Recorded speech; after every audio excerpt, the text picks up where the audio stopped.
15 شعبان کی رات میں ہمارے ملکوں میں جو ہمارے عجمی ملک ہیں اس میں وہ کچھ ہو رہا ہے جو نہ میرے نبی نے کیا، نہ صحابہ نے کیا، نہ تابعین نے کیا۔ عجیب و غریب عبادات گھڑ لی ہیں، عجیب و غریب اس کے اعمال بنا لیے ہیں اپنی طرف سے، اور مسجدیں بھری ہوتی ہیں اور روشنیاں لگی ہوتی ہیں۔ ان لوگوں کی باتوں پہ نہ جائیں جو بلا وجہ پریشان کرتے ہیں لوگوں کو۔ شب برات کا حوالہ بھی نہیں مل رہا، حالانکہ ترمذی شریف میں حدیث موجود ہے، سیاستہ کی روایت ہے ترمذی میں۔ پہلے کہتے ہیں سیاستہ سے دکھاؤ، جب سیاستہ سے مل گئی تو اب اور کدھر جانا ہے؟ اور ابن ماجہ میں موجود ہے مولا علی کی روایت، اور ذرا ترتیب دیکھیے گا، یہ ترمذی کی حدیث ہے۔ امام ترمذی نے تو پورا باب باندھا ہے 15ویں شعبان پر، پورا باب۔ اب تمہاری مرضی ہے اگر تم نئی بات کو سمجھنا چاہتے، لیکن میں نے پہلے بھی کہا تھا، پھر کہتا ہوں، اگر ہمیں کوئی شخص کہتا ہے کہ شب برات کو اٹھ کے نفل نہ پڑھو، تو بھائی نفل ہم نے پڑھنے اللہ کی رضا کے لیے، ہمیں کسی بندے سے ڈگری لینے کی ضرورت نہیں۔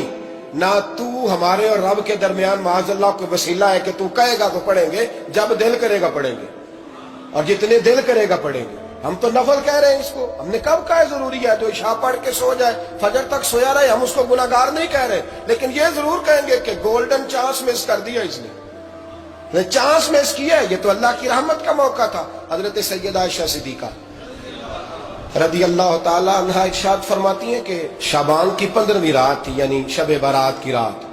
فرماتی ہیں شعبان کی 15ویں رات تھی، میں نے اچانک نظر ڈالی تو حضور میرے بستر میں تھے، پھر میری نظر پڑی تو حضور نہیں تھے۔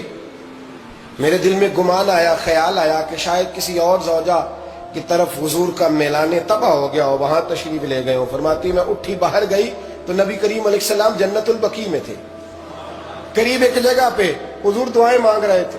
فرماتے میں گیا تو حضور فرمانے لگے، ابو بکر کی بیٹی تو نے کیا گمان کیا کہ اللہ کا رسول تیری حق تلفی کرے گا؟ عرض کی حضور آپ مالک ہیں، کہیں اور جانا چاہیں تو میری طرف سے پابندی نہیں۔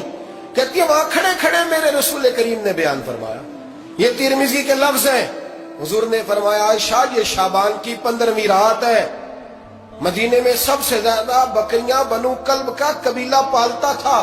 فرمایا آج کی رات بنو کلب کے قبیلے کی بکریوں کی تعداد کے مطابق اللہ میری امت کے لوگوں کی بخشی فرما دے گا۔ یہ وہ رات ہے۔ جناب عائشہ صدیقہ رضی اللہ تعالی عنہ نے بات رات کو سنی تنہائی میں نبی پاک سے، رات کو تنہائی میں حضور سے سنی، سویرے جناب عائشہ نے کل امت کو بتائی۔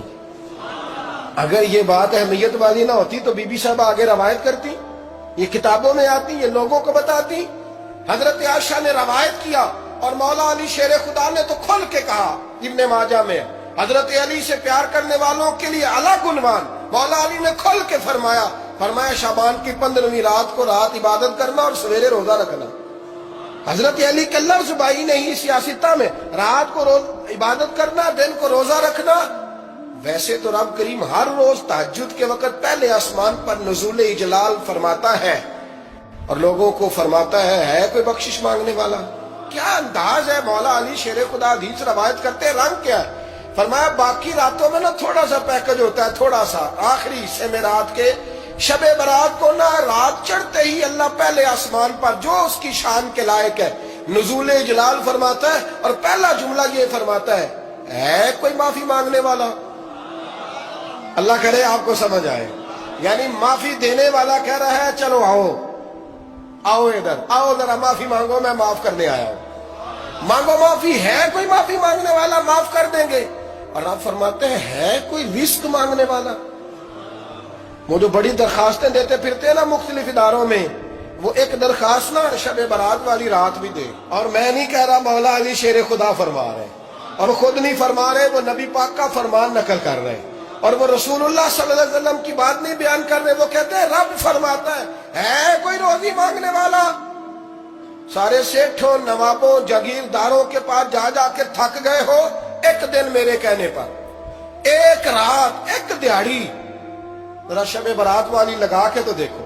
تو میرے رسول پاک علیہ السلام نے ہمیں یہ میسج دیا، پیغام دیا، فرمائے اس رات جو اولاد مانگے گا رب اسے بھی عطا فرمائے، اس رات جو اللہ سے بخشش مانگے گا اللہ اسے بھی دے گا۔ اس رات جو رب کریم سے عزت مانگے گا اللہ اسے بھی عطا کرے گا.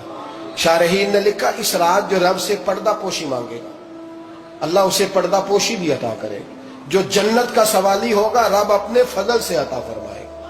کوشش فرمائے 10 محرم کو ہمارے ہاں لوگ جاتے ہیں قبرستان.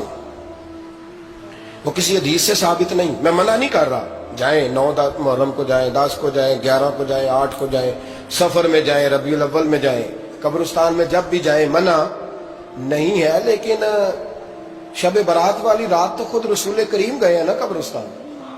اب جو بات میں نے سمجھانی ہے اس کو سمجھیں. نبی پاک کی والدہ کا مزار نہیں ہے وہاں جنت البقیع میں. حضور کے کو بھائی بہن ہے, حضور کیا کرنے گئے, امت کی بخشش کے لیے گئے.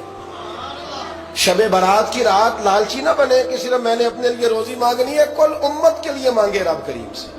مانگے اپنے بھائی کے لیے, مانگے اپنی بہن کے لیے, مانگے اپنے بیٹے کے لیے, مانگے اپنی بیٹی کے لیے, مانگے اللہ کریم.